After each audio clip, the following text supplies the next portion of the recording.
Russ here. Hey, welcome back to my channel.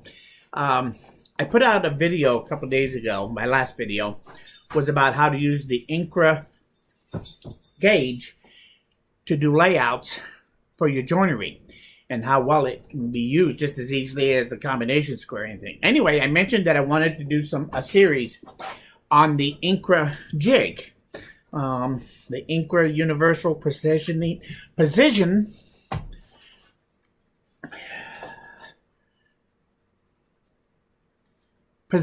jig. That's the last time I'm going to say that. From now on, I'll either call it the Incra jig or the Incra Universal jig. But I explained how you can use that on a lot of your different pieces of machinery around your shop to get some really accurate cuts and setups with it. And so a guy wrote me a comment and said that he was anxious. He would love to hear what I had to say because he has to use a tape measure and measure 3 different points every time he moves his fence. And he just hates it. And I got to thinking about it. And he says, you know, really, he's not ready to buy a new fence. And you know what? I can relate to that. I used to have a saw just like that. In fact, he might have bought my old saw. Anyway, the point is, if you're not ready to upgrade because you don't want to spend $400 for a fence system or $2,000 for a table saw, you just can't quite bring that to the table. That's understandable. So, but to get that precision, you don't need to spend all that money. Quite honestly, you can get that kind of precision from this universal jig right here, without a doubt. And let me show you how to set it up on your table saw so you can use it on your table saw. First and foremost, I should tell you that when you set this up, you're basically going to take your original fence system and set it at a special place so that you can use this to its full maxity on the scale. On the regular Incra jigs, they had that sliding plastic rule that goes in there. But on this jig, it's a static ruler in there. So you have to kind of adjust your jig to begin with so that 0 is 0. And that's all. It's not hard to do, but that's the difference between that and one of the others. The others, you only have to get close, then you set it, your fence up, slide your rule till it zeroes out, and you're good to go. And that's nice, but you don't have $400 for one of those. And I paid $25 for my Incra jig. So, a lot less money. And the other drawback to it, it only has an 8-inch maximum. There goes my foghorn. Hear it? You probably think I live near the ocean. That's a foghorn. It's not. Someday I'll tell you what that really is if you don't already know. So, anyway, back to my jig. It only has an 8-inch total capacity. That means that once I set this up and calibrate it on my table saw, I really have only 8 inches width that I can use on it without moving my fence on the thing, the original fence. 99% of the time with me, that's good enough for a lot of the things project I may be working on. If I'm cutting big sheets of plywood down or something, then yeah, I get it out of the way and I would go and just use my regular fence. Now, on my system here, I actually had the Beastmeyer fence on here, so I don't even really use this too much. But if I want that 32 inch accuracy, I can hook this up and use it. And today, that's what I did, is I hooked it up just to show you what it looks like to get hooked up and how to make this so that you can use it here. Now, as far as mounting the jig itself, I mount the jig. Let's zoom in just a little. And let's tip down just a little. You can see I have this jig mounted on 2 pieces of MDF.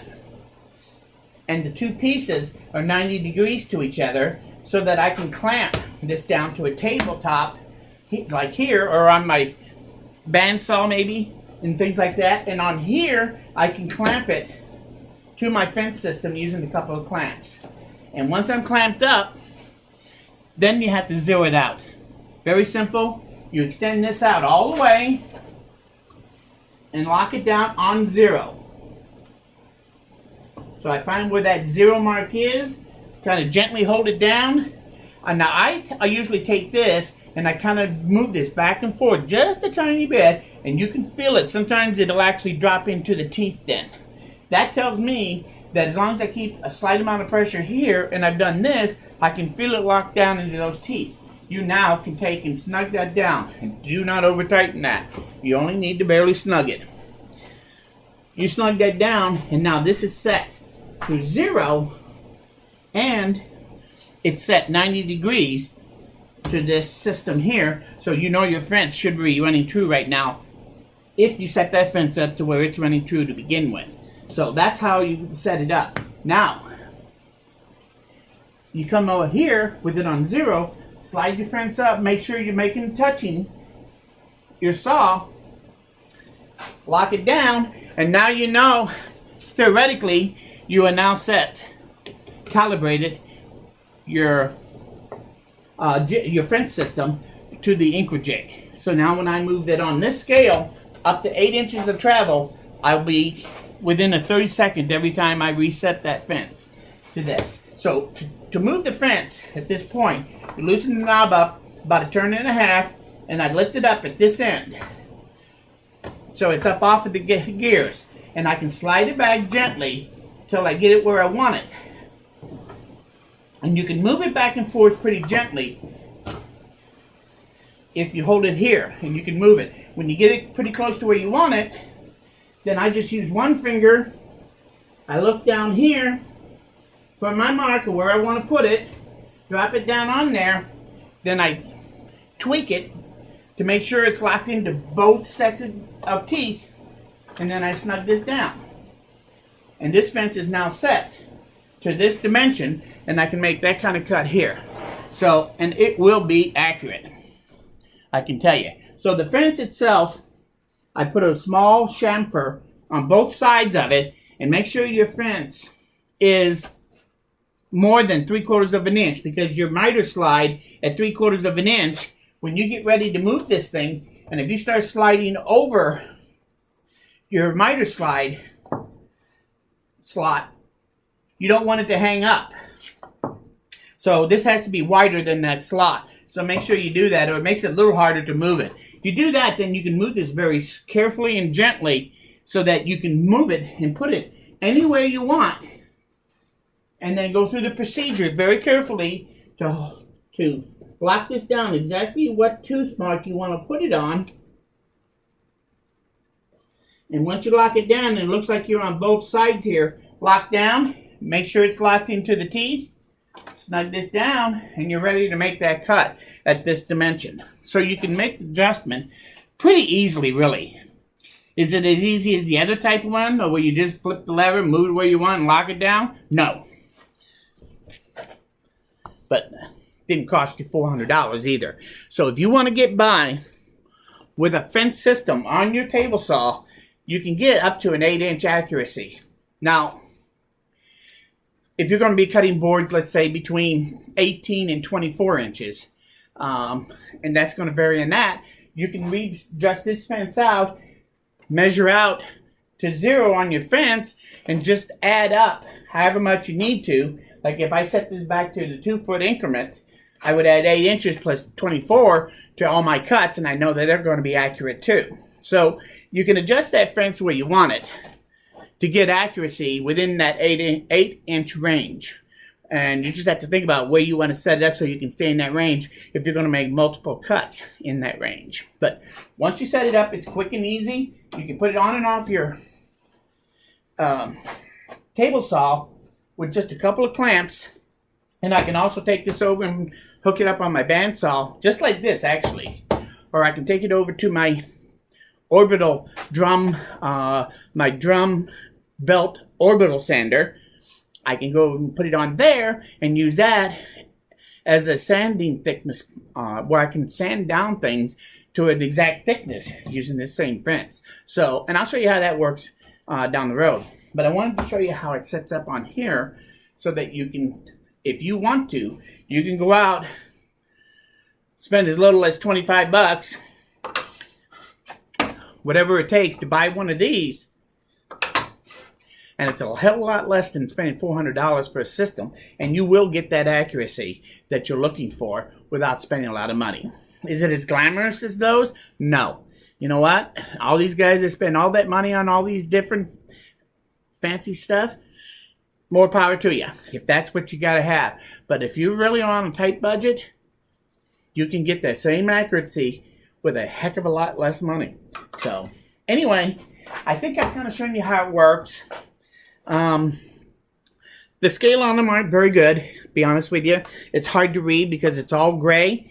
And I've got taken to trying to color them in. I've tried a couple of different methods on how to color it in. And I'm working on a spring system on it that will, when I loosen this, I think the spring system will hold it up. So that when I move it, I don't have to hold it up with this hand. I should be able to just move the fence with my hand, get it where I want it, and then push it down, and the springs will compress.